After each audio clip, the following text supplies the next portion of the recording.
One. Thank you for joining me. I'm ready to day text. I hope you are too. Friday, May 31st.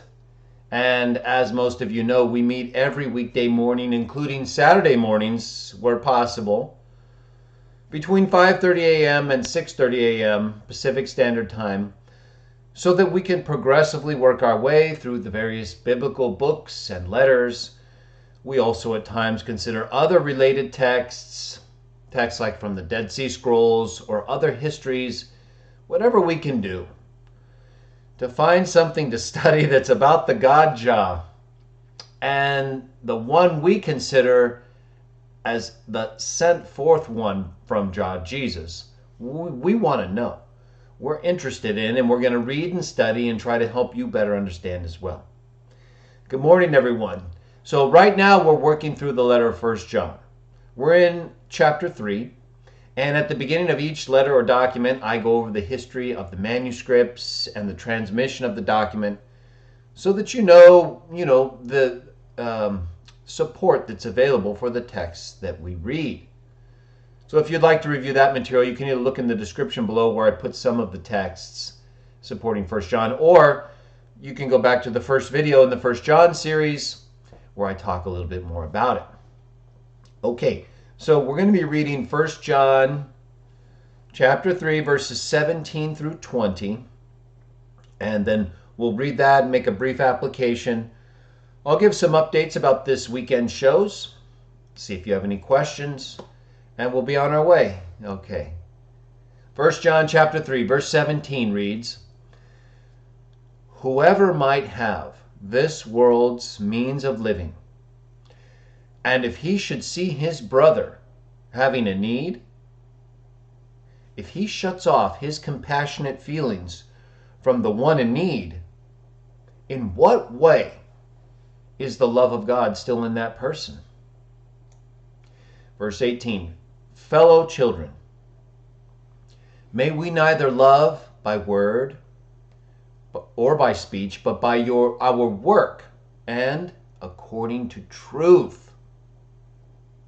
Verse 19, "This is how we know we are from the truth, and so we will persuade our hearts in front of him."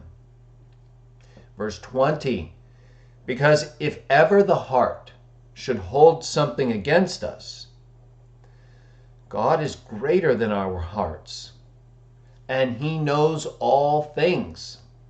Let's pick up on that part for a moment. Sometimes, I think we all at times feel shameful, or there are things we've done or have said or we regret and we don't feel good about them. So that's what I mean by shameful. We feel bad. Something we did, something we said.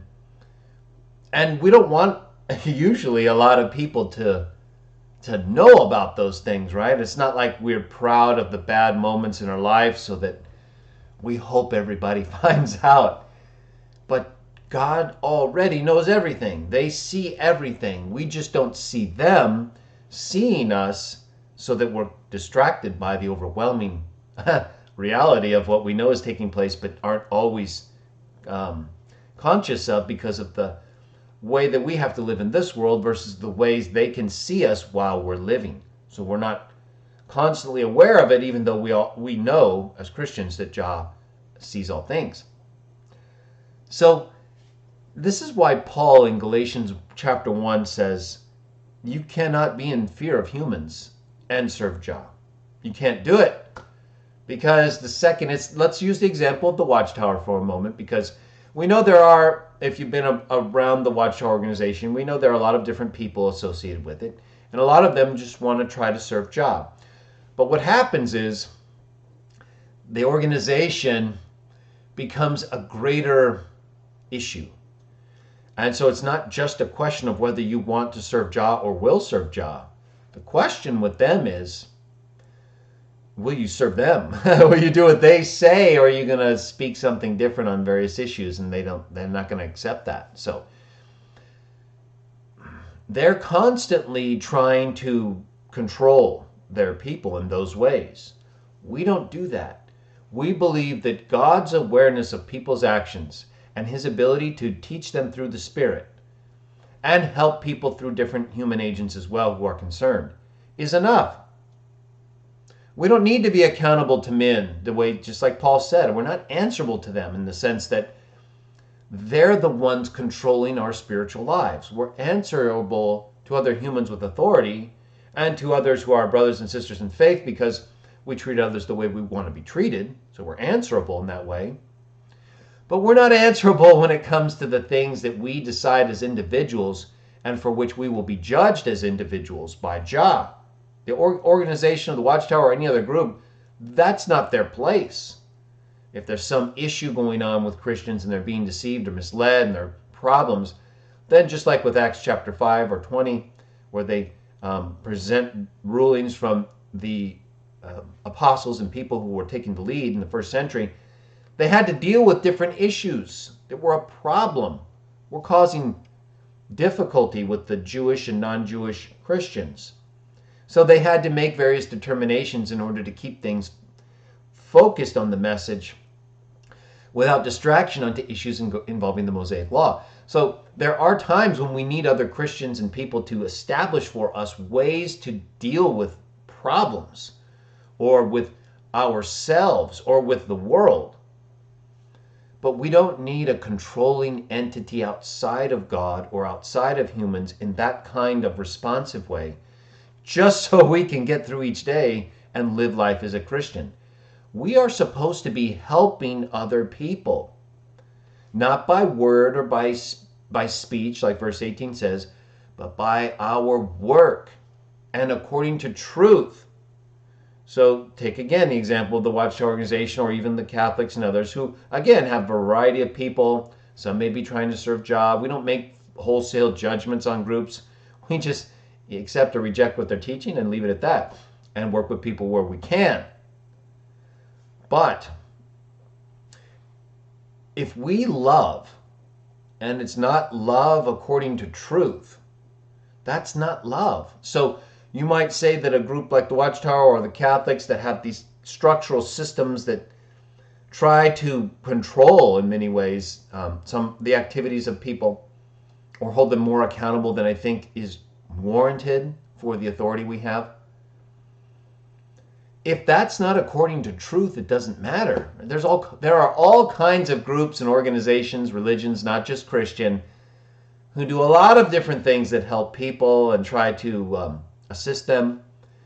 And much of it can be according to truth. But what we're talking about here is the kind of Christian association and involvement where you would not be overly controlling to any person's life, knowing that God is the one who is greater than all of our hearts and knows all things. You will not turn away your brother or sister either if you have the means to help them. Very first verse we read, something we all would agree is true, yet it's often not so easy to do because we may have to give up some of our material things in order to assist people who are in need. What's more important, the person in need or our material things? Of course, we want to make sure that the person is genuine in the sense that we have a lot of frauds today who will take advantage of us, use our kindness against us. Terrible. But when we know we have a Christian brother or sister or anyone really, but we're focused on Christians right now, who is in need, we do not, if you shut off your compassion for another brother or sister in need, or anyone really, but we're focused on the Christians here, your brothers and sisters in faith who are willing to die for the same cause you are willing to die for, and that is Jah's name and the name of his son. We're talking about those people. The ones who, if you're herded together by a bunch of opposers and are going to be attacked, those are the people you're going to be with. Okay? You should always show compassion towards those people, knowing they're facing the same difficulties as you are, especially if you have the means to do so. Of course, we do need to look at every situation. Like I just mentioned, we have people who will take advantage of us if we're not careful. We don't do this for money. We do this for Jah. But we have a lot of people who are hurt by the world and they need money, or they need material possessions at times. They need food. They need whatever they need to get through the next day so that they can get better, recover, and start doing things on their own again. If we can help a person like that, we should. And if you can help a person like that, and you don't, you're going to regret it, because this Jah is, you cannot mock Jah. So when he sees you doing something you know is wrong and you could have done it differently, unless you have feelings of remorse and repentance that lead to a change and you start acting certain, Jah will see that.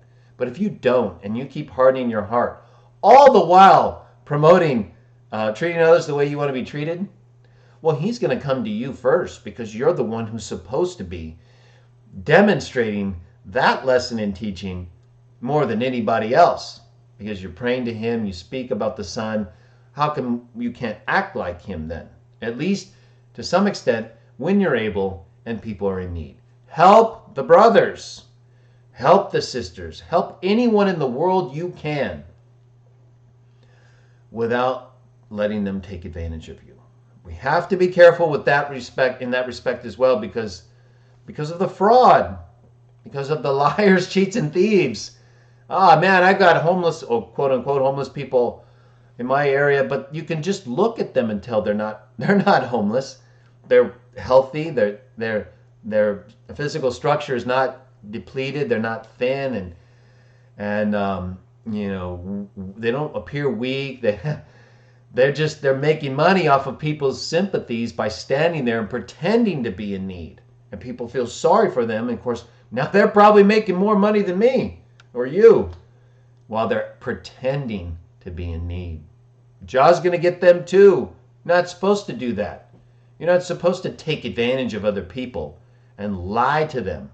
Remember, verse 18. We'll conclude with this and then move on to some updates.